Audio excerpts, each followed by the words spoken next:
You ask Tiger to solve. This deals with linear equations with one unknown. The final result is x equals -3/2. Let's solve it step by step.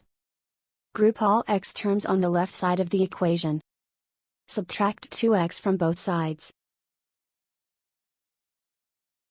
Simplify the arithmetic. Group like terms. Simplify the arithmetic.